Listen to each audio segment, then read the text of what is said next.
জাকাতের কাপড় বলে কোনো কাপড় আছে? জাকাতের লুঙ্গি বলে কোনো লুঙ্গি আছে?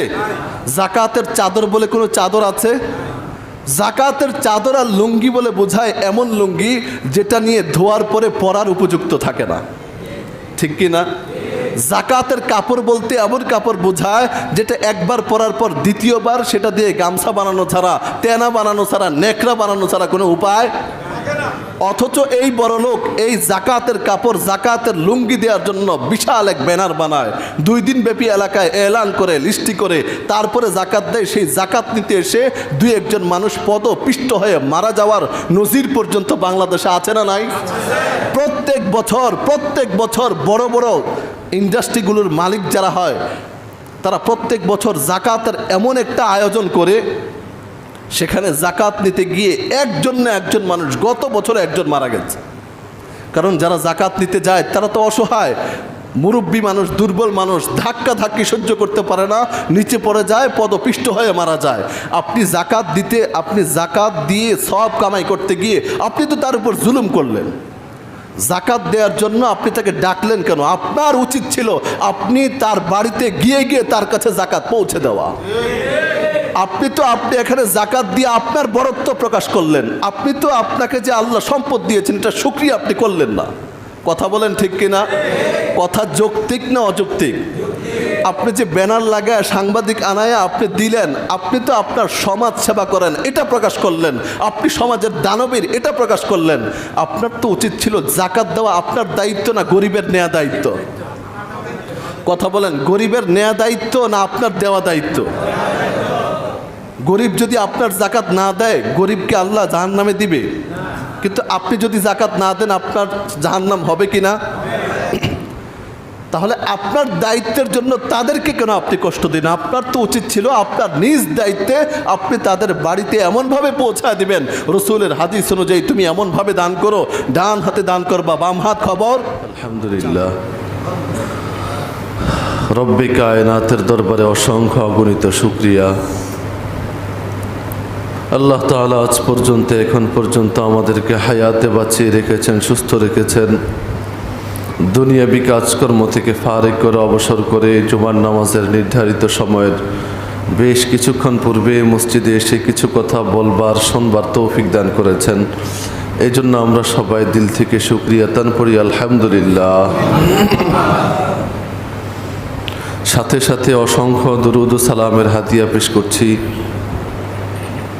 ওই মহামানবের উপর যাকে সৃষ্টি না করলে আল্লাহ তাআলা এই পৃথিবী সৃষ্টি করতেন না। দুরুদ ও সালামের হাদিয়া পেশ করছি ওই মহামানবের উপর যিনি আমাদের পর্যন্ত ইসলামকে পৌঁছানোর জন্য বদর, উহুদ, খন্দক, তায়েফে পর্যন্ত মার খেয়েছেন, শরীর থেকে রক্ত ঝরাইছেন।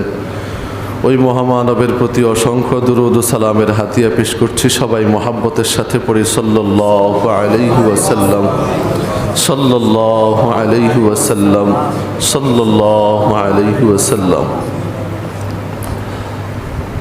আমরা আলহামদুলিল্লাহ রমজানের দ্বিতীয় জুমায় আছি। অনেক বান্দা এমন ছিল যারা রমজান শুরু করেছিল, কিন্তু এই 1 সপ্তাহে অনেকেই মারা গেছে, আছে না এমন? আল্লাহ তাআলা আমাদেরকে এখন পর্যন্ত বাঁচায় রাখছেন। আমরা দোয়া করি আল্লাহ আপনি আমাদেরকে রমজানের শেষ পর্যন্ত বাঁচিয়ে রাখেন, এবং আমরা এমন রমজান জীবনে আরো অনেকগুলো পেতে চাই। আল্লাহ এমন রমজান আরো অনেকগুলো পেতে চাই, আমাদেরকে এমন আরো অনেকগুলো রমজান হায়াত দিয়ে আপনার গোলামি করার তৌফিক দান করেন।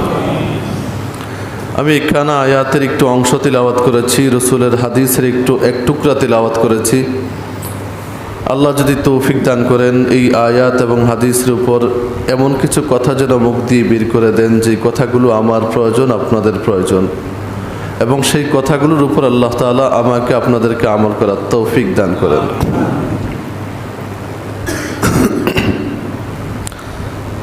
আজকে আমি যে বিষয়টা নিয়ে কথা বলার জন্য আয়াত এবং হাদিস তিলাওয়াত করেছি, অনেকের অনুরোধ এবং অনেকের প্রশ্নের কারণে আমি আজকে এই বিষয়টা নির্বাচন করেছি। কিন্তু দুঃখের বিষয় হলো যারা যারা আমাকে প্রশ্নগুলো করেছেন আমি তাদের সবাইকে বলেছি শুক্রবার এই ব্যাপারে বয়ান হবে। আমি এখন সময় নষ্ট না করে আপনি শুক্রবারে থাকবেন, তাহলে আপনি পুরো বিষয়টা বুঝতে পারবেন। কিন্তু দুঃখের বিষয়, তাদের একজনকেও এখানে দেখতে পাচ্ছি না।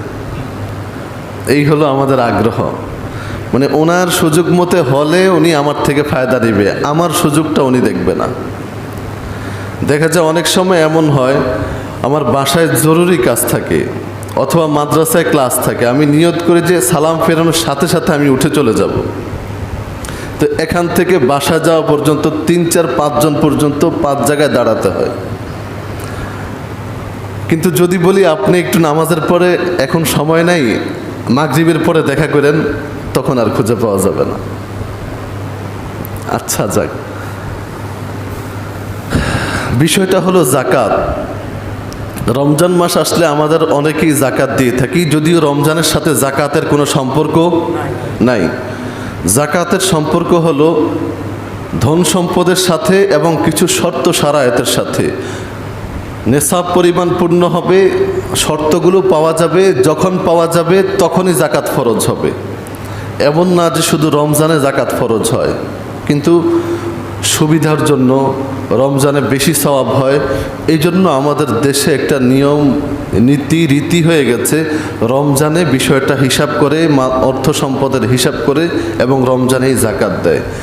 এই জন্য জাকাত বিষয়ক প্রশ্ন আমরা রমজানেই বেশি পাই। সারা বছরে একটা জাকাতের মাসালাও আসে না, কিন্তু রমজান আসলে শুধু জাকাত আর জাকাত। তো আজকে আমরা কয়েকটা পয়েন্টে কথা বলবো। 1 নম্বর, জাকাত কি। 2 নম্বর, জাকাত কার উপর ফরজ হবে, জাকাত কখন ফরজ হবে। 3 নম্বর, জাকাত কাকে দিতে হবে। 4 নম্বর, জাকাতের জরুরি কিছু মাসলা মাসাইল ইনশাআল্লাহ যদি সময় হয় বলা হবে। 1 নম্বর কথা, কোনো ধরনের ভূমিকা ছাড়া আমরা সরাসরি বিষয়বস্তুতে চলে যাচ্ছি। 1 নম্বর কথা, জাকাত কি জিনিস। আল্লাহ রসুল বলেন, জাকাত হলো আল্লাহ তাআলা যাদেরকে অর্থ সম্পদ দিয়েছেন সেটার একটা অপবিত্র অংশ। কি অংশ? খেয়াল করেন, অপবিত্র অংশ তার জন্য যাকে আল্লাহ সম্পদ দিয়েছেন, কিন্তু এটাই পবিত্র অংশ তার জন্য যাকে আল্লাহ সম্পদ। এক হাদিস থেকে বোঝা যায়, এক সাহাবী রসুলের কাছে গোশত নিয়ে আসছে। রসুল বলছে না, এক সাহাবী গোশত খাচ্ছে অথবা সাহাবীর বাড়িতে গেছেন রসুল, তখন রসুল সাহাবীর কাছ থেকে খেতে চেয়েছেন, এমনিতেই মজা করে খেতে চেয়েছেন। সাহাবী বলছেন, ইয়া রাসূলুল্লাহ ইন্নাহা সাদাকাতুন। রসুল, এটা তো সদকা, আপনি তো সদকা খান না।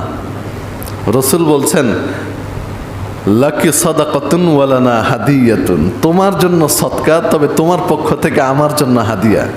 সুবহানাল্লাহ বলবেন না? মিল্কিয়ত, মালিকানা পরিবর্তন হলে তখন সেটার কোয়ালিটি পরিবর্তন হয়ে যায়।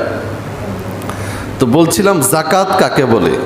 সহজ বাংলায় যদি বলি, জাকাত সম্পদশালীর জন্য তার সম্পদের অপবিত্র অংশ, এবং যারা সম্পদহীন, যারা অসহায় গরিব, তাদের জন্য পবিত্র অংশ। কোনো ধরনের ব্যাখ্যা বিশ্লেষণে না গিয়ে সোজা কথাটা বলে দিলাম। কথা বুঝছেন তো?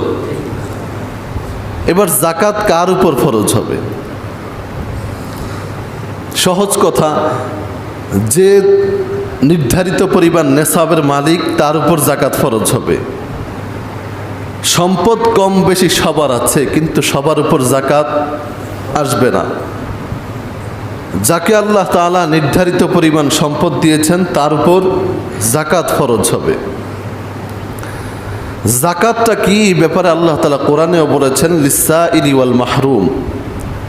আমি আল্লাহ যাদেরকে সম্পদ দিয়েছি, যাদেরকে সম্পদশালী বানাইছি, তাদের সব সম্পদের মালিক যে শুধু তারা, তা কিন্তু না। আল্লাহ বলেন কোরআনে, সূরা হাক্কা, সূরা মাআরিজা আছে, লিসাইলি ওয়াল মাহরুম। আমি আল্লাহ যাদেরকে সম্পদ দিয়েছি, তাদের সেই সম্পদের মধ্যে অসহায় গরিব মানুষের পর্যন্ত হক আছে। সুবহানাল্লাহ। লিসাইলি ওয়াল মাহরুম। মুফাসসিরিন কেরাম বলেন, এই লামটা লামে লামে মিল্কিয়ত বোঝায়, মানে তার আল্লাহ তাআলা গরিবকে দেয় নাই, সে হয়তো সম্পদটা সংরক্ষণ করতে পারবে না, আল্লাহ তাআলা সম্পদটা সংরক্ষণ করার জন্য আপনার কাছে দিয়েছে। এই জন্য আল্লাহ বলেন বছরে একবার তুমি তোমার সম্পদ থেকে, যেহেতু আরেকজনের মাল তোমার জন্য হালাল না হারাম?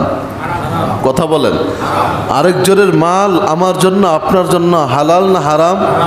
হারাম। আর হারাম মানে অপবিত্র। যেহেতু আরেকজনের সম্পদ আল্লাহ তোমার কাছে দিয়ে রেখেছেন, এই জন্য আল্লাহ আদেশ করেছেন বছরে একবার তোমার পুরা সম্পদ থেকে 2.5% তুমি তোমার সম্পদ থেকে বের করে গরিব দুঃখীদের হক পৌঁছায় দাও, তাহলে তোমার যে সম্পদ আছে তোমার সম্পদ পবিত্র হয়ে যাবে এবং যারা মালিক তাদের কাছে তাদের সম্পদ পৌঁছে যাবে। এই আদেশ কার? কথা বলেন, এই আদেশ কার? এই হলো যাকাত। কখন ফরজ হবে যাকাত? রাসূল করিম সাল্লাল্লাহু আলাইহি ওয়াসাল্লাম যাকাতের ব্যাপারে এতটা গুরুত্ব দিয়েছেন। আমরা আবু বকর রাদিয়াল্লাহু তাআলা আনহুর একটা হাদিস থেকে আবু বকরের জীবনীতে একটা ঘটনা পাওয়া যায়। রাসূলের ইন্তেকালের পরে কিছু কিছু গোত্র তারা অস্বীকার করেছিল, তারা যাকাত দিবে না। তখন আবু বকর বলেছিল, আয়ান কুসুদ্দিন ওয়া আনা হাই, যারা যারা যাকাত দিত রাসূলের জমানায়, তারা যদি এখন বলে ছাগল যাকাত দিত, গরু যাকাত দিত, তারপরে ওট মহিষ জাকাত দিত, তারা যদি এখন বলে আমি ওটটা দিব, রশিটা দিব না, শুধু যদি এতটুকু বলে, খেয়াল করেন, শুধু ওটটা দিব, যে রশিটা আছে লাগামটা আছে এটা দিব না, গাভীটা দিব, যে লাগাম আছে এটা দিব না, যদি শুধু এতটুকু বলে, তাহলে আমি আবু বকর আমিরুল মুমিনিন হয়ে সেই গোত্রের বিপক্ষে বিরুদ্ধে যুদ্ধ ঘোষণা করব। যাকাতের কি পরিমাণ গুরুত্ব! এবং তিনি বলেছেন আয়ান কুসুদ্দিন ওয়া আনা হাই, আরে রসুল থাকতে তোমরা যাকাত দিয়েছো, রসুল থাকতে যাকাতের ফরজিয়তকে তোমরা মেনেছো, রসুল দুনিয়া থেকে চলে গেছে, তার সাথে সাথে তোমরা যাকাতকে অস্বীকার করছো, আমি আবু বকর বেঁচে থাকবো আর তোমরা দ্বীনের কিঞ্চিত একটু অংশ অস্বীকার করবা, আমি আবু বকর বেঁচে থাকতে এটা আমি মানতে পারবো না। তখন তিনি প্রত্যেকের আমিরুল মুমিনিন হয়ে প্রত্যেকের কাছে গিয়ে গিয়ে যাকাত একেবারে গুনে গুনে যাকাত উদ্ধার করেছেন।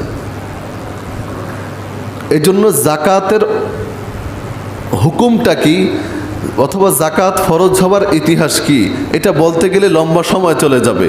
শুধু একটা ঘটনা দিয়ে এটা বুঝালাম যে যাকাত সাহাবাই কেরামের কাছে কতটা গুরুত্বপূর্ণ ছিল, রসুলের কাছে কতটা গুরুত্বপূর্ণ ছিল। একটু পরে আমরা আবার কোরআন থেকে জানবো, আবার হাদিস থেকে জানবো। আমরা এখন ধারাবাহিকভাবে শুনবো যাকাত কার উপর ফরজ হবে, কখন ফরজ হবে। যাকে আল্লাহ তাআলা নেসাব পরিমাণ মাল দিয়েছেন তার উপর যাকাত ফরজ। এবার প্রশ্ন হলো, নেসাব কি? নির্ধারিত পরিমাণ সম্পদ কতটুকু, কতখানি? শরীয়তে ইসলামী এবং ফিকহে ইসলামী এই নেসাবটাকে নির্ধারণ করেছে। যদি একদিন ভালোভাবে শোনেন এবং মনে রাখেন, ক্লাস মনে করে কথাগুলো বুঝেন, তাহলে আপনার আজীবন এই ব্যাপারে আর কারো কাছে যেতে হবে না। এজন্য শুরু থেকে শেষ পর্যন্ত আজকের কথাগুলো মনোযোগ সহকারে মুখস্থ রাখার জন্য শোনেন, ইনশাল্লাহ অনেক ফায়দা হবে। নেসাব হলো 1 নম্বর স্বর্ণ, 2 নম্বর রূপা, 3 নম্বর নগদ অর্থ ক্যাশ টাকা, 4 নম্বর ব্যবসায়িক পুঁজি, ব্যবসায়ী সম্পদ। কয়টা জিনিস হলো বলেন, সবাই বলেন।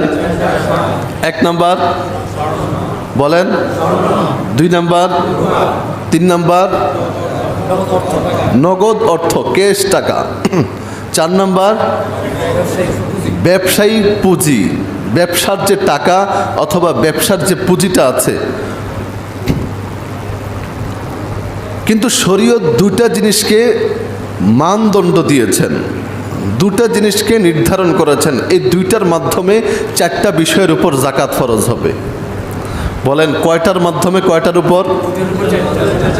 2টা জিনিসের মাধ্যমে। কয়টা জিনিসের মধ্যে? দুই জিনিসের মাধ্যমে চার জিনিসের উপর জাকাত ফরজ হবে। জাকাত কয় জিনিসের উপর ফরজ হবে?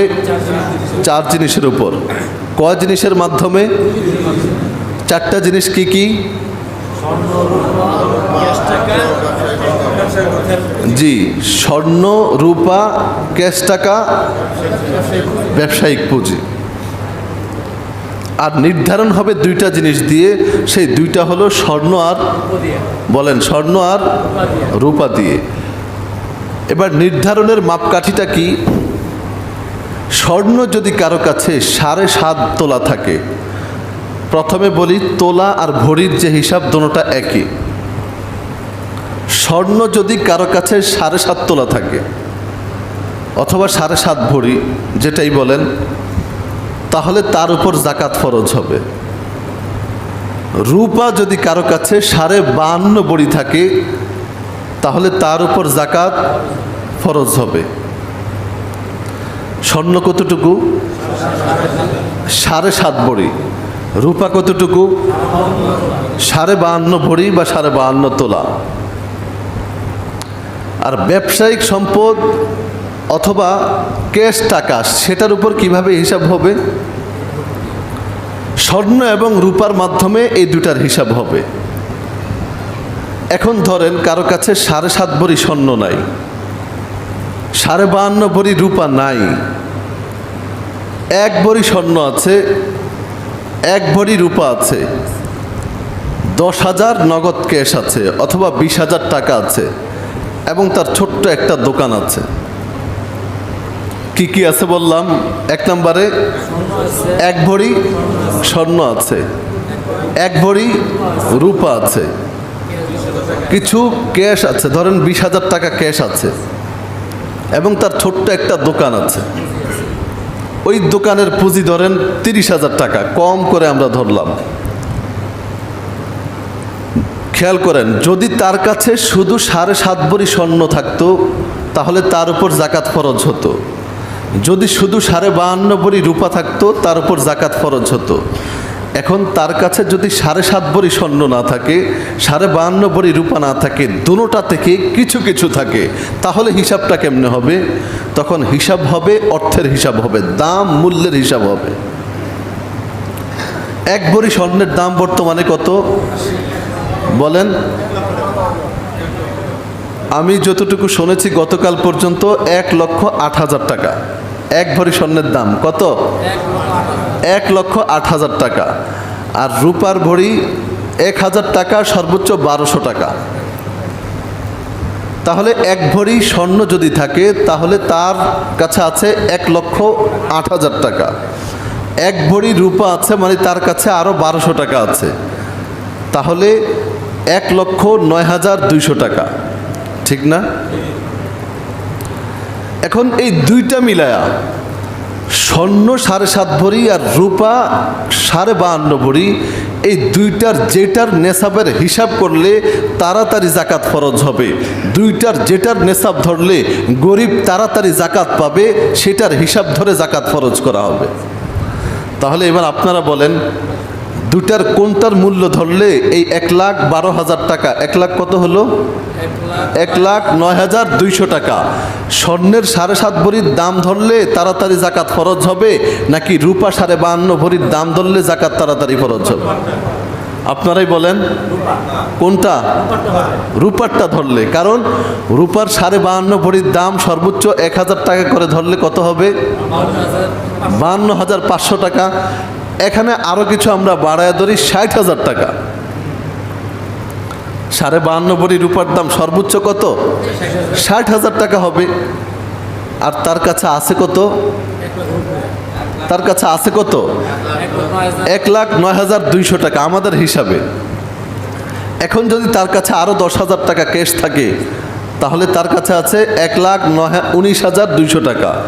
আরও 30,000 টাকার একটা দোকান আছে, সেখানে তার কিছু পুঁজি খাটতেছে 30,000 টাকা, তাহলে তার 1,39,200 টাকা, 49,200 টাকা। কিন্তু আমি যদি এখন স্বর্ণের নেশাব ধরি, 7.5 ভরি স্বর্ণের দাম কত হয় এখন? প্রায় 8 লক্ষ টাকা। ঠিক না? 8 লক্ষ টাকার কাছাকাছি।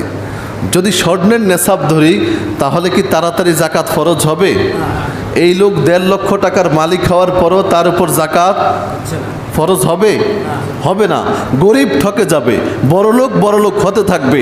এই জন্য ফিকহে হানাফি এবং শরীয়ত নির্ধারণ করেছে, যখন কারো কাছে কোনো একটা পুরা নেশাব না থাকবে, একটার অংশ থাকবে, আরেকটার কিছু অংশ থাকবে, তাহলে সবগুলো টাকা মূল্য একত্রিত করে যেটার নেশাব ধরলে তাড়াতাড়ি জাকাত ফরজ হবে, সেটার নেশাব ধরে তার উপর জাকাতের হুকুম দেওয়া হবে। এক্ষেত্রে দুইটা লাভ, গরিবেরও লাভ, বড় লোকেরও লাভ। যিনি জাকাত দিবেন তারও লাভ, যিনি জাকাত পাবেন তারও লাভ। গরিব যারা জাকাত পাবে তারা বেশি জাকাত পাবে, আর যিনি জাকাত দিবে সেও আখিরাতে লাভবান হবে এবং দুনিয়াতেও লাভবান হবে। আল্লাহ কোরআনুল কারিমে বলেন, যারা জাকাত দিবে, সুদ কেউ খেলে তার সুদ তাকে ধ্বংস করে ফেলবে, তার পুঁজি সহ তাকে ধ্বংস করে ফেলবে। কিন্তু আল্লাহ বলেন, যদি কেউ জাকাত দেয়, আল্লাহ কোরআনে বলেছেন সূরা বাকারা, যদি কেউ জাকাত দেয় আমি আল্লাহ উলাইকা হুমুল মুদাইফুন, আল্লাহ বলেন আমি আল্লাহ তাকে কয়েক গুণ বাড়ায় দিব। তাহলে বেশি জাকাত দিলে শুধু কি গরিবের লাভ, না যিনি জাকাত দিবেন তারও লাভ? তাহলে জাকাত ফরজ হবে কোন হিসাবে? আমরা হিসাবটা বুঝছি তো? তাহলে এমন অনেক আছে যাদের 7.5 ভরি স্বর্ণ নাই, তাদের 2 ভরি স্বর্ণ আছে এবং একটা নূপুর আছে, অথবা রূপার একটা চেন আছে। রূপা তো মানুষের বেশি থাকে না। যদি আপনার রূপাটুকু না থাকতো, স্বর্ণ 5 ভরি হলেও আপনার জাকাত আসতো না। যদি শুধু স্বর্ণ 5 ভরি থাকতো, আপনার রূপাও নাই, নগদ ক্যাশও নাই, কোনো ব্যবসায়ী প্রতিষ্ঠানও নাই, তাহলে আপনার 5.5 ভরি না, 6 ভরি না, 7 ভরি স্বর্ণ থাকলেও আপনার জাকাত আসবে না। কিন্তু এই 7 ভরি স্বর্ণের সাথে, অথবা 7 ভরি লাগবে না, 1 ভরির সাথে যদি 1 ভরি রূপা থাকে, তাহলে জাকাত ফরজ হয়ে যাবে। 1 ভরি স্বর্ণের সাথে 20,000 টাকা নগদ ক্যাশ থাকলে জাকাত ফরজ হয়ে যাবে। 1 ভরি স্বর্ণের সাথে ব্যবসায়ী 20-30 হাজার টাকার ব্যবসায়িক একটা পুঁজি থাকলে তার উপর জাকাত ফরজ হয়ে যাবে। এই জন্য জাকাত দেয়া যেমন ফরজ, জাকাতটা হিসাব করে দেওয়া তেমন ফরজ। কথাটা খেয়াল করেন, জাকাত দেয়া যেমন ফরজ, জাকাতটা হিসাব করে দেওয়া তেমন। আমাদের সমাজে এখন প্রচলন হয়ে গেছে, মহামারীর আকার ধারণ করেছে। জাকাত দেয় থাউকা, বুঝেন তো? মানে আন্দাজে দিয়ে দেয়, আন্দাজ করে দিয়ে দেয়, এত টাকার জাকাত 2 লাখ টাকা দিয়ে দিছে। এটা কিন্তু জাকাত আদায় হবে না। আপনি দান করছেন হতে পারে, কিন্তু জাকাত হিসাব ছাড়া হতে, কথা বলেন, জাকাত হিসাব ছাড়া হতে পারে না। জাকাত দিতে হলে আপনার দোকানে কয় টাকার সম্পদ আছে, কয় টাকার পুঁজি আছে, কয় টাকা দিয়ে নেমেছিলেন, আর শেষ পর্যন্ত কত টাকা আপনার লাভ সহ হয়েছে, এটার আপনার হিসাব বের করতে হবে। আপনার স্ত্রীর স্বর্ণ কতটুকু আছে, আপনার ক্যাশ টাকা কত আছে, সবগুলো একসাথে হিসাব করে তারপরে কত হয় সেটা আপনার দিতে হবে। আন্দাজে দিয়ে দিলে, আপনি 10টা কাপড় কিনে দিয়ে দিলেন, 20টা কাপড় কিনে দিয়ে দিলেন, 50টা লুঙ্গি কিনে দিয়ে দিলেন, একটা সাইনবোর্ড লাগাইলেন, এখানে জাকাতের টাকা দেওয়া হবে, এখানে জাকাতের কাপড় দেওয়া হবে, জাকাতের লুঙ্গি দেওয়া হবে, এমন আন্দাজি জাকাত দিলে জাকাত আদায়। এই জন্য জাকাত দিতে হবে কি করে? হিসাব করে। আমি জীবনে একজন লোক পাইছি, যখন আমার কচুয়াতে রহিমানগর কেন্দ্রীয় মসজিদ যে বছর তারাবি পড়াইছি, একটা লোক এমন আসছে, উনি ওই এলাকার আবুল খায়ের ডেউটিন আছে না, আবুল খায়ের ডেউটিনের ডিলার ছিলেন। এই যে মসজিদের সমান হবে এত বিশাল বড় দোকান ওনার। উনি আমাদেরকে দোকানে নিয়ে বলছেন, হুজুর আপনারা গনে গনে কোথায়, আমি বলে দিলাম এই টিনের দাম এত, এই টিনের দাম এত, এই টিনের দাম এত, এই টিনের দাম এত, এই যে সিমেন্ট এগুলো এত করে, এই সিমেন্ট এগুলো এত করে, এই যে রড এগুলো এত করে, এগুলো এত করে, এই হলো আমার দোকানে যা আছে এগুলোর দাম। এবার আপনারা নির্ধারণ করেন এখানে কত টাকার জিনিস আছে, এখানে কত টাকার জিনিস আছে, আর মানুষের কাছে আমার বাকি আছে এত, আমার যা কিছু আছে ব্যাংকে আছে এত, আর আমার ঋণ আছে এত, সব কিছু মিলায়া আপনারা হিসাব করে আমার জাকাত কত আসছে আপনারা বুঝায় দেন। কত স্বচ্ছতার হৃদয়। আল্লাহর প্রতি কি পরিমাণ ভয় তার। একটা টিন, উনি পরিষ্কার বলেছেন, হুজুর একটা টিন যদি বাদ যায় তাহলে সেটার জন্য কিন্তু আল্লাহর কাছে আমি দায়ী থাকবো না, আপনারা আল্লাহর কাছে দায়ী থাকবেন। এই জন্য ওনাকে আমি প্রত্যেক বছর জাকাতের বয়ান করতে গেলে ওনার কথা আমার মনে পড়ে যে এমন হওয়া দরকার, জাকাত দিব প্রত্যেক পাই টু পাই হিসাব করে। আরে বাবা, আপনাকে আল্লাহ লক্ষ লক্ষ টাকা দিয়েছেন, লাখে 2,500 টাকা চেয়েছেন, খুব বেশি চেয়ে ফেলেছেন। কথা বলেন, আল্লাহ তো চাইলে আপনাকে এই লাখ টাকা নাও দিতে পারতেন, আল্লাহ চাইলে নাও দিতে পারতেন কি না? কিন্তু আল্লাহ তাআলা দয়া করে, মায়া করে, মেহেরবানি করে আপনাকে দিয়েছেন, নাকি আপনি নিজের বাহুবলে এই টাকা কামাই করেছেন? আল্লাহ লাখ টাকা দিয়ে আপনার থেকে 2,500 টাকা চেয়েছেন, 40 ভাগ দিয়ে 1 ভাগ চেয়েছেন, সেটাও যদি আপনি দিতে না পারেন তাহলে আপনার চেয়ে বড় নিমক হারাম আর কে হতে পারে বলেন? লাখ লাখ টাকা দিয়ে আপনার থেকে কত চেয়েছেন? 2,500। কোটি টাকা দিয়ে আপনার কাছে চেয়েছেন 2,500। আল্লাহ যদি বলতেন তোমাকে আমি কোটি টাকা দিলাম, সেখান থেকে 50-50 অর্ধেক দিয়ে দিবা আল্লাহর রাস্তায়, আর অর্ধেক তুমি নিজে ভোগ করবা, আমার কিছু করার ছিল? বলেন, আল্লাহ যদি 2.5% নির্ধারণ না করে 50% নির্ধারণ করতেন তাহলে কি আমাদের আপত্তি করার কোনো জায়গা আছে? রিট করার কোনো সুযোগ আছে? আপিল করার কোনো বিভাগ আছে? কোনো বিভাগ নাই, কোনো সুযোগ নাই। আল্লাহ যা বলতেন তাই হতো। কিন্তু আল্লাহ 10%ও বলেন নাই, 5%ও বলেন নাই, আল্লাহ 2.5% বলেছেন। আমরা এখন 2.5% দিতেও কৃপণতা করি। গত 2 দিন আগে একজন আমাকে জিজ্ঞেস করা, হুজুর জাকাতের যে হিসাবটা আছে ওটার মধ্যে ডিসকাউন্টের কোনো সুযোগ নাই? মানে দুনিয়াতে ডিসকাউন্ট খুঁজতে খুঁজতে ডিসকাউন্টের এত পাগল হয়েছে যে জাকাতের মধ্যেও কি খোঁজে? তোমাকে যে আল্লাহ এত পরিমাণ অর্থ সম্পদ দিয়ে রেখেছেন, যার কারণে তোমার উপর জাকাত ফরজ হয়েছে, এখন তো তোমার ডিসকাউন্টে জাকাত দেওয়া দরকার, ঠিক কিনা বলেন? আল্লাহ যেই পরিমাণ চেয়েছেন তোমার তো এখন ডিসকাউন্টে তার চেয়ে কয়েক গুণ বাড়ায় দেওয়া দরকার। তুমি কমাইতে চাও কেন? মানে সম্পদ ছাড়তে চায় না, সম্পদ শুধু কেমনে রেখে দিবে, অথচ এই সম্পদই আপনাকে কি করবে? কোরআনের আয়াত, ইয়াউমা ইউহমা আলাইহা ফি নারি জাহান্নাম ফাতুকওয়া বিহা জিবাহুহুম ওয়া জুনুবুহুম وظهورهم هذا ما كنزتم لأنفسكم فذوقوا ما كنتم تكنزون। আল্লাহ বলেন, যে সম্পদ আমি তোমাকে দিয়েছিলাম, তোমাকে আমি সম্পদশালী বানাইছিলাম, তোমাকে আমি কোটি টাকা দিয়ে 2.5% চেয়েছিলাম। ইয়াউমা ইউহমা আলাইহা ফি নারি জাহান্নাম, কিন্তু সেই 2.5% জাকাতও তুমি দাও নাই। তুমি শুধু চেয়েছো কেমনে শুধু টাকা তোমার কাছে রেখে দিবা, কেমনে শুধু বাড়াইবা।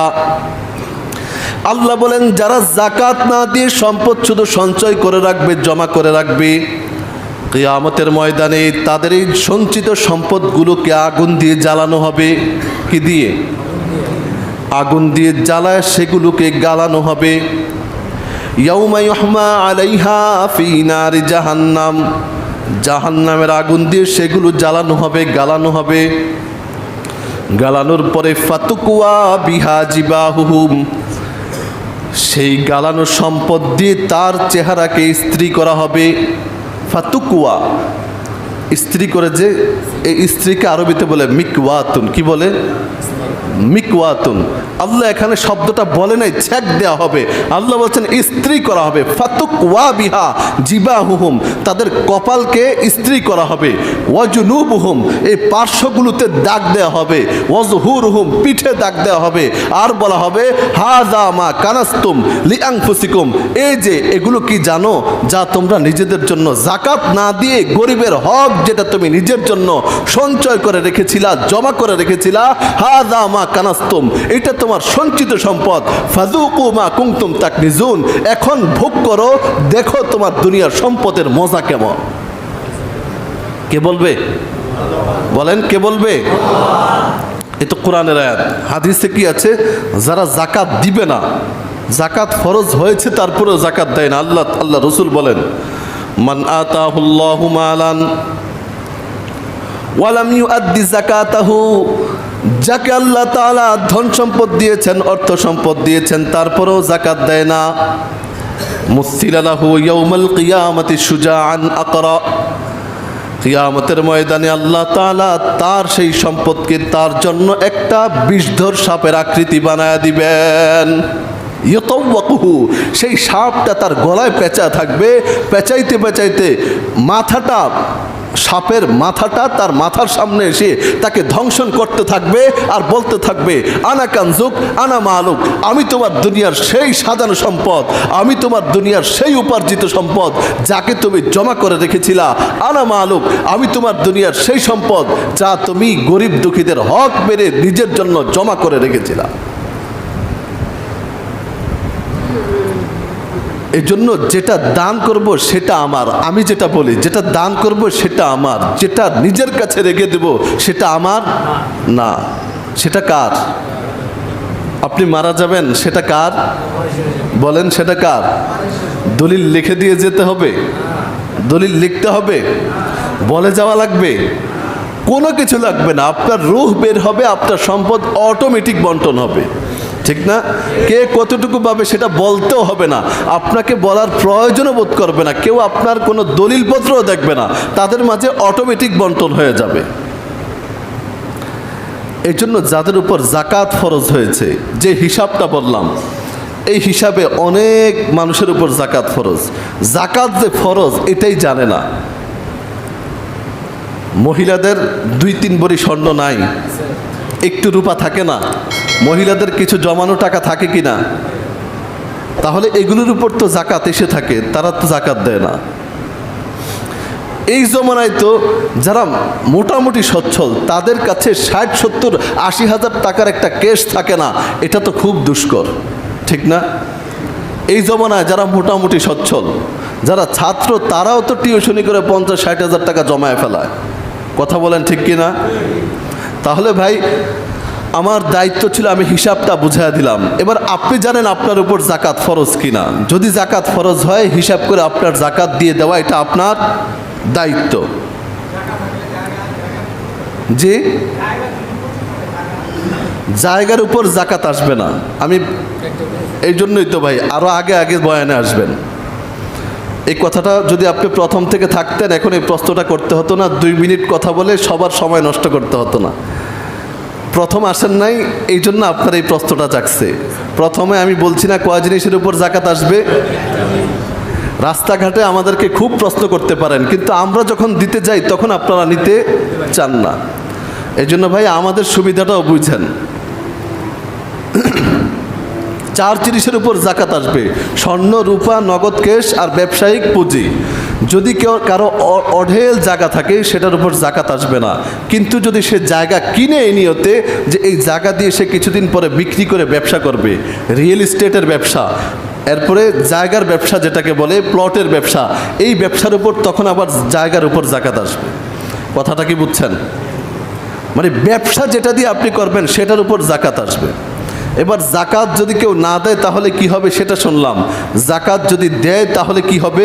আল্লাহ তাআলা কোরআনে বলেন, সূরাতুল বাকারা 277 নম্বর আয়াত, ইন্নাল্লাযীনা আমানু ওয়া আমিলুস সালিহাত ওয়া আকামুস সালাতা ওয়া আতাউয যাকাতা লাহুম আজরুহুম ইনদা রাব্বিহিম ওয়ালা খাউফুন আলাইহিম ওয়ালা হুম ইয়াহজানুন। আল্লাহ বলেন, যারা আল্লাহর উপর ঈমান আনবে, 5 ওয়াক্ত নামাজ পড়বে এবং তারা যদি সম্পদশালী হয় তাহলে ঠিকঠাক মতো হিসাব করে যাকাত দিবে।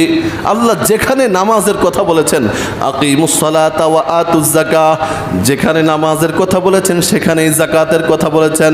ইন্নাল্লাযীনা আমানু ওয়া আমিলুস সালিহাতি ওয়া আকামুস সালাহ, যেখানে নামাজের কথা বলেছেন সেখানেই যাকাতের কথা বলেছেন। আল্লাহ বলেন, যারা আমি আল্লাহর উপর ঈমান আনবে, যেই সমস্ত বিষয়গুলোর উপর ঈমান আনা দরকার সেই সমস্ত বিষয়গুলোর উপর ঈমান আনবে, তারপরে নামাজ পড়বে, তারপরে ঠিকঠাক মতো হিসাব করে যাকাত দিবে। আল্লাহ বলেন, লাহুম আজরুহুম ইনদা রাব্বিহিম, আমি আল্লাহর কাছে তাদের জন্য বিরাট এক প্রতিদান রয়ে গেছে। সুবহানাল্লাহ, বিরাট এক প্রতিদান। ওয়ালা খাউফুন আলাইহিম ওয়ালা হুম ইয়াহজানুন, প্রতিদান তো আল্লাহ তাআলা দিবেন। আল্লাহ তাআলা যারা যাকাত দিবেন তাদেরকে সাহস দিয়ে বলছেন, উৎসাহিত করে বলছেন, লা খাউফুন আলাইহিম ওয়ালা হুম ইয়াহজানুন। বান্দা তুমি যাকাত দাও, আমি আল্লাহ তোমাকে সাহস দিচ্ছি, আমি আল্লাহ তোমার ব্যাপারে ঘোষণা দিচ্ছি, ঠিকঠাক মতো যাকাত আদায় করবা, এই কাজগুলো করবা, তোমার দুনিয়াতেও কোনো ভয় নাই, আখিরাতেও কোনো ভয় নাই। সুবহানাল্লাহ। ওয়ালা খাউফুন আলাইহিম ওয়ালা হুম ইয়াহজানুন, ওয়ালা খাউফুন আলাইহিম ওয়ালা হুম ইয়াহজানুন। এই আয়াতটুকুর তাফসীরে মুফাসসিরিনে কেরাম বলেন, আল্লাহ তাআলা এক জায়গায় বলেছেন খাউফুন আলাইহিম, আর একটু সামনে গিয়ে বলেছেন ওয়ালা হুম ইয়াহজানুন। তোমাদের ভয়ও হবে না, তোমাদের কোনো চিন্তাও হবে না। দুইটা শব্দ কেন বললেন? মুফাসসিরিনে কেরাম এই আয়াতের তাফসীর করেছেন খাউফুন আলাইহিম লা খাউফুন আলাইহিম ওয়ালা হুম ইয়াহজানুন, মানে লা খাউফুন আলাইহিম, ভবিষ্যতে তুমি যে দুনিয়া থেকে আখিরাতে চলে যাবা, তুমি যদি যাকাত দাও তাহলে তোমার আখিরাতের জন্য তোমার কোনো ভয় থাকবে না। আর ওয়ালা হুম ইয়াহজানুন, তোমার কোনো চিন্তাও থাকবে না। তুমি দুনিয়া থেকে যে আখিরাতে চলে যাবা, দুনিয়াতে তোমার স্ত্রী থাকবে, তোমার সন্তান থাকবে, তোমার অনেক কিছু দুনিয়াতে থেকে যাবে, তাদের ব্যাপারে তোমার কোনো চিন্তাও করা দরকার নাই। তুমি অভিভাবক চলে গেছো, আমি আল্লাহ তাদের অভিভাবক হয়ে যাব। কিন্তু আমরা যাকাত না দিয়ে সেই সম্পদ জমা করে রাখি কার জন্য? সন্তানদের জন্যই তো। অথচ আল্লাহ বলেন, আর আপনি সম্পদ জমা করে তো আপনি চিরকাল থাকতে পারবেন না। পারবেন? আপনি চিরকাল থাকতে পারবেন না। অথচ আল্লাহ বলেন তুমি যাকাত দিয়ে দাও, তাহলে তোমার ইন্তিকালের পরে তোমার সন্তান সহ যারা আছে তাদের জিম্মাদারি আমি আল্লাহ নিয়ে নিব। তাহলে যাকাত দেওয়ার ফায়দা কম? হাদিস শরীফে রাসূল অনেকগুলো হাদিস বলেছেন যাকাত দেওয়ার ব্যাপারে। এর মধ্যে অন্যতম যে হাদিস, কোরআনের এক আয়াতও আছে, আল্লাহ তাআলা বলেন ওয়ামা আতাইতুম মির রিবাল লিয়ারবুয়া ফি আমওয়ালিন নাস ফালা ইয়ারবু ইনদাল্লাহ। আমরা তো নগদ দেখি, কি দেখি? 10,000 টাকা দিলে 6 মাস পরে 2,000 টাকা সহ 12,000 টাকা পাওয়া যাবে, এই হিসাব আমরা খুব, কথা কন, এই হিসাব সমাজের হাজি সাহেবরাও এখন ভালো বুঝে, ঠিক কিনা বলেন? মসজিদ কমিটির বড় বড় সদস্যরাও এখন এই মাসালা খুব ভালো বুঝে যে 10,000 টাকায় 12,000 টাকা পাওয়া যায়, ঠিক কিনা বলেন? মনে রাখবেন, আপনি যাই হয়ে যান, সুদের সাথে আপনার সম্পর্ক যদি থাকে, আপনি মসজিদ কমিটিতে থাকেন অথবা আপনি যাই হন, আমি কমিটির কথাটা এই জন্য বললাম, আবার ভাইবেন না যে এখানের কথা বলছি। অনেক জায়গায় গেলে শুনি যে সভাপতি সাহেব টাটকা সুদখোর। কি খোর? যেমন এক জায়গায় গেছি আমার আগের এলাকায়, বলেই দেই আর না হয় আপনাদের ভিতরে ওয়াসওয়াসা তৈরি হবে যে হুজুর কোন কথাটা বললো, কার কথাটা বললো, এই জন্য বলে দেই। আমার আগের এলাকায় এই গত 3-4 মাস আগে মাহফিলে গেছে। ওখানে যাওয়ার পরে একজনে ঘটনা শোনাইছে, হুজুর আমাদের অমুক মসজিদে নতুন সভাপতি হয়েছে, এখন সমাজে 2 ভাগ হয়ে গেছে। এক ভাগ বলছে উনি সভাপতি হলে এই মসজিদে নামাজ পড়বে না, আরেক দল বলছে, আরেক দল তার পক্ষে। আমি বললাম তার অপরাধ কি? বলছে সে একেবারে টাটকা সুদ খায়, তার কোনো ইনকাম নাই, শুধুমাত্র সুদ খাওয়া, এটাই তার ইনকাম। বুঝেন নাই কথাটা? তাহলে সে তো সভাপতি হওয়ার জন্য হয়তো খুব চেষ্টা করছে, দল পাকাইছে, তারপরে সভাপতি হতে পারছে। উনি মনে করছে সুদ খায়া মসজিদ কমিটির সভাপতি হইতে পারলে জান্নাত। বুঝেন নাই কথাটা? অথচ আপনি মসজিদ কমিটির সভাপতি কেন, ইমাম কেন, আলেম কেন, মুফতি, মুহাদ্দিস, বক্তা যাই হন, আপনার ইন্তেকালের পরে আপনাকে যদি কাবার নিচে নিয়ে মাটি দেওয়া হয়, বাইতুল্লাহর ইমাম যদি আপনার জানাজা পড়ায়, তারপরে সুদের যে শাস্তি, সেটা থেকে আপনাকে কেউ বাঁচাতে পারবে না। এই জন্য আল্লাহ তাআলার কথা শোনাচ্ছিলাম, ওয়ামা আতাইতুম, আমরা চোখে যেটা দেখি সেটা বিশ্বাস করি। 10,000 টাকা দিলে 6 মাস পরে 2,000 পাওয়া যাবে, 1 লাখ দিলে 1 বছর পরে 12,000 পাওয়া যাবে, এটা আমরা বুঝি। কিন্তু আল্লাহ যে বলেছেন মা আতাইতুম মির রিবাল লিয়ারবুয়া ফি আমওয়ালিন নাস ফালা ইয়ারবু ইনদাল্লাহ, পরিষ্কার কথা। তোমরা যে মনে করো সুদ দিলে, সুদ খাইলে সম্পদ বাড়ে, আল্লাহ বলেন ওয়ামা আতাইতুম মির রিবাল লিয়ারবুয়া ফি আমওয়ালিন নাস ফালা ইয়ারবু ইনদাল্লাহ, আল্লাহ পাকের কাছে কিন্তু তোমাদের সম্পদ বাড়ে না। কেমনে বাড়ে? ওয়ামা আতাইতুম মিন যাকাতিন, কোনো ব্যাখ্যার দরকার নাই, যাকাত শব্দটা আছে এখানে। ওয়ামা আতাইতুম মিন যাকাতিন তোমরা যদি জাকাত দাও তুরিদুনা ওয়াজহাল্লাহ, এবং জাকাত দাও আল্লাহ পাকের সন্তুষ্টির জন্য। সমাজ আপনাকে দানবীর বলবে এজন্য না, সমাজ আপনাকে সমাজ সেবক বলবে এজন্য। কথা বলেন, এই জন্য আমাদের সমাজে দেখা যায় কিছু তিতা কথা বলি, অনেকের খারাপ লাগবে কিন্তু কথাগুলো বলতে হবে। অনেককে দেখা যায় জাকাতের লুঙ্গি দেয়, জাকাতের কাপড় দেয়, আছে না নাই ভাই? কথা বলেন, জাকাতের কাপড় বলে কোনো কাপড় আছে? জাকাতের লুঙ্গি বলে কোনো লুঙ্গি আছে? জাকাতের চাদর বলে কোনো চাদর আছে? জাকাতের চাদর আর লুঙ্গি বলে বোঝায় এমন লুঙ্গি যেটা নিয়ে ধোয়ার পরে পরার উপযুক্ত থাকে না, ঠিক কি না? জাকাতের কাপড় বলতে এমন কাপড় বোঝায় যেটা একবার পরার পর দ্বিতীয়বার সেটা দিয়ে গামছা বানানো ছাড়া, তেনা বানানো ছাড়া, নেকড়া বানানো ছাড়া কোনো উপায়। অথচ এই বড় লোক এই জাকাতের কাপড়, জাকাতের লুঙ্গি দেওয়ার জন্য বিশাল এক ব্যানার বানায়, 2 দিন ব্যাপী এলাকায় এলান করে, লিস্টি করে, তারপরে জাকাত দেয়। সেই জাকাত নিতে এসে 2-1 মানুষ পদপিষ্ট হয়ে মারা যাওয়ার নজির পর্যন্ত বাংলাদেশে আছে না নাই? প্রত্যেক বছর বড় বড় ইন্ডাস্ট্রিগুলোর মালিক যারা হয় তারা প্রত্যেক বছর জাকাতের এমন একটা আয়োজন করে, সেখানে জাকাত নিতে গিয়ে একজন না একজন মানুষ, গত বছর 1 মারা গেছে। কারণ যারা জাকাত নিতে যায় তারা তো অসহায়, মুরব্বী মানুষ, দুর্বল মানুষ, ধাক্কি সহ্য করতে পারে না, নিচে পড়ে যায়, পদপিষ্ট হয়ে মারা যায়। আপনি জাকাত দিয়ে সব কামাই করতে গিয়ে আপনি তো তার উপর জুলুম করলেন। জাকাত দেওয়ার জন্য আপনি তাকে ডাকলেন কেন? আপনার উচিত ছিল আপনি তার বাড়িতে গিয়ে তার কাছে জাকাত পৌঁছে দেওয়া। আপনি এখানে জাকাত দিয়ে আপনার বরত্ব প্রকাশ করলেন। আপনাকে যে আল্লাহ সম্পদ দিয়েছেন এটা শুকরিয়া আপনি করলেন না। কথা বলেন ঠিক কিনা? কথা যৌক্তিক না অযৌক্তিক? আপনি যে ব্যানার লাগায় সাংবাদিক আনায় আপনি দিলেন, আপনি তো আপনার সমাজ সেবা করেন এটা প্রকাশ করলেন, আপনি সমাজের দানবীর এটা প্রকাশ করলেন। আপনার তো উচিত ছিল জাকাত দেওয়া আপনার দায়িত্ব না গরিবের নেয়া দায়িত্ব? কথা বলেন, গরিবের নেয়া দায়িত্ব না আপনার দেওয়া দায়িত্ব? গরিব যদি আপনার জাকাত না দেয়, গরিবকে আল্লাহ জাহান্নামে দিবে। কিন্তু আপনি যদি জাকাত না দেন আপনার জাহান্নাম হবে কি না?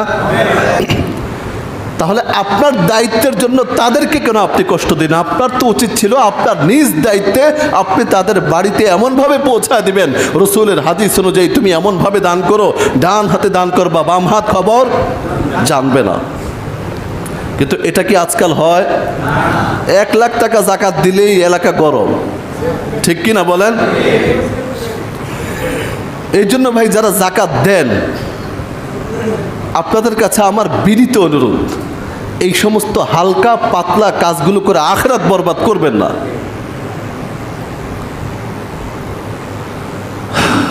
খুব কষ্ট লাগে মাঝে মাঝে। এই দেখবেন, আল্লাহ হেফাজত করুক, এই বছরও আল্লাহ হেফাজত করুক দোয়া করি, কিন্তু প্রত্যেক বছর যেহেতু হয়ে আসছে এই জন্য মনে হচ্ছে। গত বছর নোয়াখালীর এক ঘটনা আপনারা জানেন, এক মুরব্বী জাকাত নিতে আসছে, যে জাকাত দেয় তার বাবার সমান বয়স, যিনি জাকাত নেয় তিনি বাবার সমান বয়স, যে জাকাত দেয় সে তার ছেলের সমান বয়স। সেই লোকটা মাঝখান দিয়ে ঢুকছে বলে তাকে ধাক্কা দিয়ে ফেলে দিয়েছে। তাহলে আপনি এখানে জাকাত দিতে এসে টাকার গরম দেখালেন, ঠিক না? এই জন্য যারা জাকাত দিব এই সমস্ত কাজগুলো না করি। আপনি জাকাত দেন, এলাকার মানুষ জানবে কেন? আপনি রাতের গভীরে ওমরের মতো তার দরজার সামনে গিয়ে ঠক ঠক করে তার ঘরে আপনি নিয়ে খাদ্যটা পৌঁছায় দিয়ে আসেন। আপনি যে এলান দিলেন, এমন অনেক মানুষ থাকতে পারে যাদের জাকাতের খুব প্রয়োজন, তাদের ঘরে চুলা জ্বলে না, খাবার খেতে পারে না, কিন্তু সম্ভ্রান্ত ফ্যামিলি হওয়ার কারণে তারা আপনার এখানে আসবে না। আছে না নাই? ইয়াসআলুনান নাসা ইলহাফা, আল্লাহ কোরআনে বলেছেন, এই সমস্ত মানুষদের কথা বলেছেন যাদের পেটে প্রচুর ক্ষুধা, যাদের অর্থ সম্পদের প্রচুর প্রয়োজন, কিন্তু তারপরেও লা ইয়াসআলুনান নাসা ইলহাফা, নিজের আত্মসম্মানের ভয়ে, নিজের সম্মান বজায় রাখার জন্য সে কারো কাছে লা ইয়াসআলুনান নাসা ইলহাফা, সে কারো কাছে চায় না। এরপরে একটা কি? লা ইয়াসআলুনান নাসা ইলহাফা, আগনিয়া আমিনা তাআফুফ, এরপরের অংশটুকু যে সে নিজেকে খুব গুটিয়ে রাখে, পেটে ক্ষুধা, তারপরেও বলে না। আল্লাহ তাআলা বলেন তুমি 1000 মানুষকে দান করার চেয়ে এমন একটা মানুষের সম্মান ঠিক রেখে তার কাছে তুমি যাকাত পৌঁছায় দাও, সেটা তোমার জন্য 1000 মানুষকে দান করার চেয়ে উত্তম হবে। এই জন্য ভাই ঢাক ঢোল পিটানোর মধ্যে কোনো কামিয়াবি, জাকাতের কাপড়, জাকাতের লুঙ্গি, জাকাতের গামছা, জাকাতের চাদর বলতে কিছু। যদি আপনি দিতে চান ভালো মানের জিনিস দেন, কম দেন, ভালো দেন, ঠিক না? বেশি দিয়া নাম কামাই করার তো কোনো দরকার। আপনি এই যে আল্লাহ বলেছেন ইউরিদুনা ওয়াজহাল্লাহ, যদি তোমার জাকাত দেওয়া হয় আল্লাহকে সন্তুষ্ট করার জন্য, এই আয়াতের তর্জমা করছিলাম, ইউরিদুনা ওয়াজহাল্লাহ, আল্লাহকে যদি সন্তুষ্ট করতে চাও, আল্লাহ তাআলা বলেন ফাউলাইকা হুমুল মুদঈফুন, আল্লাহ বলেন আমি আল্লাহ তাদেরকে সম্পদ কয়েক গুণ বাড়ায় দিব। এই হলো জাকাত দেওয়ার আমাদের সমাজের কিছু প্রচলিত ভুল। তাহলে ভাই জাকাত কেমনে দিব? জাকাত এমনভাবে দেওয়ার চেষ্টা করব, জাকাত অনেক সময় দেখবেন অনেক মাদ্রাসার হুজুররা আসে দোকানে, অনেক সময় মাদ্রাসার হুজুররা আসে না রমজানে, অনেকে তুচ্ছ তাচ্ছিল্য করে তাদেরকে বের করে দেয়, যান পড়াইছেন। মনে রাখেন আপনার জাকাত দেওয়া দায়িত্ব, আপনার দায়িত্ব ছিল হুজুরের কাছে নিয়ে পৌঁছায় দেওয়া। হুজুর রোজা থেকে আপনার দোকানে আসছে মানে আপনার দায়িত্ব পালন করতে উনি আপনার সহযোগিতা করছে, ওনাকে ভিক্ষুক মনে করা এটা আপনার জন্য বোকামি ছাড়া কিছু না, ঠিক কিনা বলেন? গত কয়েকদিন আগেও একজনের কথা শুনেছে, আমার বলেই ফেলি, আমার ভাই, আমার আপন ভাই, উনি বাড়িতে গেছে মাদ্রাসার, ওনার যে মাদ্রাসা সেই মাদ্রাসার চিঠি দেওয়ার জন্য, মাদ্রাসার কাজ চলে, চিঠি দেওয়ার জন্য গেছে। আরেক লোক, উনিও আমার ভাই, উনি আমার জ্যাঠাতো ভাই, উনি নাকি এমনি দুষ্টামি করে বলছে যদিও, কিন্তু কথাটা শুনে আমার খুব খারাপ লাগছে। উনি বলছে কিরে ভিক্ষার জন্য বের হয়ে গেছিস? উনি কিন্তু বলছে দুষ্টামি করে, কিন্তু দুষ্টামি আপনি কোথায় করলেন? এখানে আপনি ওনার সাথে কথাটা বললেন মানে পুরা ওলামায়ে কেরামের সাথে দুষ্টামি করলেন, পুরা ওলামায়ে কেরামের সাথে দুষ্টামি করলেন, ঠাট্টা করলেন মানে রসুলের সাথে ঠাট্টা করলেন, রসুলের সাথে ঠাট্টা করলেন মানে আল্লাহর সাথে ঠাট্টা করলেন। এই জন্য ফাঁকে দিয়ে কথাটা বললাম, অনেক সময় আপনাদের কাছে মাদ্রাসার হুজুররা আসবে, বিভিন্ন মাদ্রাসা থেকে আসে, যাদের বিভিন্ন জায়গায় দোকান আছে, আল্লাহর ওয়াস্তে তাদেরকে ভিক্ষুক মনে করা যাবে না, আল্লাহর ওয়াস্তে তাদেরকে অপমান করবেন না, কারণ তারা নিজেদের জন্য চাইতে আসে নাই, তারা চাইতে আসছে কার জন্য? তাদের মাথার উপর শত শত এতিম সন্তান, তারা সারা বছর খাওয়াইতে হয় আপনাদের রমজানের জাকাতের টাকা দিয়ে। তাহলে তারা তো সারা বছরের চিন্তা করে রমজানে রোজা থেকে বের হয় কি শখে? কথা বলেন, রমজানে রোজা থেকে এই রৌদ্রে দিয়ে বের হয় কি শখে, না নিজেদের পেট ভরার জন্য? সারা বছর এই এতিম সন্তানগুলোর, শত শত এতিম সন্তানগুলোর রিজিকের আহারের ব্যবস্থা করার জন্য আসে। এই জন্য পারলে দিবেন, না পারলে সুন্দর ভাষায়, ভদ্র ভাষায় বলবেন হুজুর পরে আসেন, কারোর সাথে তুচ্ছ তাচ্ছিল্য করবেন না। তো বলছিলাম জাকাত দেওয়া এটা আপনার দায়িত্ব, আপনার দায়িত্বে আপনি জাকাত পৌঁছায় দেবেন, এটা আপনার দায়িত্ব। যেন আপনি যারা জাকাত নিবে তাদেরকে ছোট মনে করার কিছু, কারণ সে তার হক নিচ্ছে আপনার কাছ থেকে, আপনার কাছে আল্লাহ তার টাকাই দিয়েছে। কথাটা বুঝেন নাই? সূরা মাআরিজের আয়াত থেকে তো এটাই বুঝে আসে। আল্লাহ বলেছেন লিসসাইলি ওয়াল মাহরুম, তোমাকে আমি আল্লাহ ধন সম্পদ দিয়েছি, এই ধন সম্পদের ভিতরে অসহায় দরিদ্র যারা আছে তাদের হক রেখে দিয়েছি। তাহলে সে তারে কি আপনি আপনার সম্পদ দিচ্ছেন নাকি তার সম্পদ দিচ্ছেন? এই জন্য জাকাত দিব, যারা জাকাত দিব তারাও নিজেকে বড় মনে করার কিছু নাই, যারা জাকাত নিব খাবো তাদেরও ছোট মনে করার কিছু। আল্লাহ তাআলা সবাইকে বুঝার তৌফিক দান করুন। তাহলে জাকাতের হিসাবটা আমরা বুঝছি তো। এরপরেও যদি কারো জাকাতের হিসাব করা লাগে, যদি চান যে আমাদেরকে দিয়ে হিসাব করাবেন, তাহলে আমি প্রতি বছর একটা কথা বলে দেই, যদি আপনি মনে করেন যে আপনার জাকাতের সম্পদের হিসাব করাবেন, তাহলে এমন একটা কাগজে পেজে আপনার কি কি আছে যদি মনে করেন, মানে বিশ্বস্ত মনে করেন, অথবা আমাদেরকে দিয়ে আপনি হিসাব করাতে চান, তাহলে আপনার এই চারটা, কয়টা, কি কি, স্বর্ণ রূপা ক্যাশ টাকা পুঁজি, এই চারটার কোনটা কি আছে এটার একটা লিস্ট আপনি আমাদের কাছে দিলে আমরা ইনশাল্লাহ বের করে দিব আপনার জাকাত কত আসছে। ঠিক আছে ইনশাল্লাহ? যে কোনো সময় আমার কাছে লিস্টটা দিলে আমি একদিন বা 2 দিন সময় মতো আমি বের করে আপনাদের কাছে পৌঁছায় দেবো ইনশাল্লাহ। আর শেষ একটা কথা বলি, জাকাত কাকে দিব এটা না বললেই নয়। জাকাত কাকে দিব আমরা ভুল করে ফেলি। জাকাত খুব সেনসিটিভ বিষয়। আপনি যার তার কাছে জাকাত দিলে হবে না, মসজিদে জাকাত দিলে হবে না, মাদ্রাসার বিল্ডিংয়ের কাছে জাকাত দিলে হবে না। এই জন্য যদি কোনো মাদ্রাসাতে আপনি জাকাত দেন, মাদ্রাসাওয়ালারা এটা বুঝে নেয়, ওনারা জাকাতের ফান্ডটা আলাদা রাখে। কিন্তু কোথাও আপনি জাকাত দিতে পারবেন না যেখানে প্রতিষ্ঠান করা হয়, বিল্ডিং করা হয়, অথবা প্রতিষ্ঠানের জায়গা কিনা হয়, ওখানে জাকাত দেওয়া, জাকাত দিলে আপনার জাকাত আদায় হবে না। মসজিদে জাকাত দিলে জাকাত আদায়, এবং জাকাত আদায়ের জন্য শর্ত হলো মালিক বানায় দিতে হবে। কি বানায় দিতে হবে? মালিক বানায় দিতে হবে। তো এখন যারা জাকাতগুলো নেয় মাদ্রাসার পক্ষ থেকে, তারা ছাত্রদের পক্ষ থেকে মালিক হয়ে তারপরে জাকাতগুলো নেয়। এই কথাগুলো কেন বলছি? কিছু কিছু মানুষ এই ব্যাপারগুলোতে প্রশ্ন তোলে, জাকাত দেওয়ার জন্য তো মালিক বানানো শর্ত, তাহলে মাদ্রাসাগুলোতে যে আপনি জাকাত দেন সেখানে আপনি কাকে মালিক বানান? যিনি জাকাত নেয় তিনি তো জাকাত খাওয়ার উপযুক্তই না। কথাটা বুঝেন নাই? তাহলে এই মাসালা পরিষ্কার। অসংখ্য ফতুয়ার কিতাবে আছে, সবচেয়ে আধুনিক যে ফতুয়ার কিতাব আছে কিতাবুন নামাজিল, সেখানে আল্লামা সালমান মনসুরপুরি দামাত বারাকাতুহুম তিনি বলেছেন, যিনি জাকাতটা গ্রহণ করছেন তিনি তার পক্ষ থেকে গ্রহণ করছেন যে জাকাত খাওয়ার উপযুক্ত। কথা বলেন ঠিক কিনা? তো সারা বছর আপনার দেওয়া জাকাতটা তারা সেখানে পৌঁছায় দেয়। তো এই জন্য জাকাত আমরা কি করে দিব?